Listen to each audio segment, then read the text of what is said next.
Hello guys, तो आज मैं जा रही थी काफ़ी टाइम के बाद अपनी मम्मी के साथ ग्रॉसरी शॉपिंग के लिए। तो तैयार होके हम टैक्सी लेकर यहाँ से निकल चुके थे बिग बाज़ार के लिए। तो यहाँ पे एंट्री करते ही हमें सामान मिल चुका था। कैबेज ले लिया था हमने, उसके बाद हमने लिया था गाजर।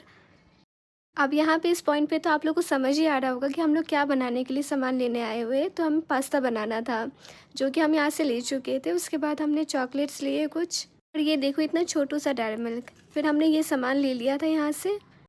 फिर यहाँ पे कुछ स्नैक्स ले लिए थे। देन अपस्टेयर्स जाने के बाद हमने disposal plate, glass and spoon ले लिया था। उसके बाद मैं अपनी मम्मी को ढूंढ रही थी, जो कि मुझे मिली थी स्टेशनरी सेक्शन पे। वहाँ पे मम्मी पता नहीं क्या ले रही थी। इसके बाद मेरी मम्मी आ चुकी थी किड्स सेक्शन पे। यहाँ पे मम्मी को कुछ लेना था। और गाइस ये देखो व्यू यहाँ से कितना सुंदर लग रहा है। और एज़ यूज़ुअल यहाँ पे मम्मी चेक कर रही थी कि सभी सामान हमने सही से लिया है या नहीं। उसके बाद पापा का भी फ़ोन आ गया था। यहाँ पे सारा सामान होने के बाद फिर भी हमें एक सामान नहीं मिल रहा था, जो कि था पास्ता मसाला। अब ये ढूंढते ढूंढते हम इतने थक चुके थे ना, और लास्ट में तो हमें मिला भी नहीं।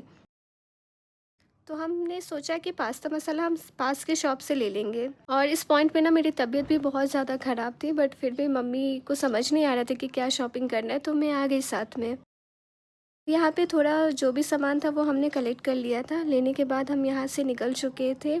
फाइनली सारा सामान लेने के बाद हम यहाँ पे बिलिंग के लिए निकल चुके थे। बिलिंग करवाने के बाद यहाँ से हम अपने घर की तरफ निकल चुके थे।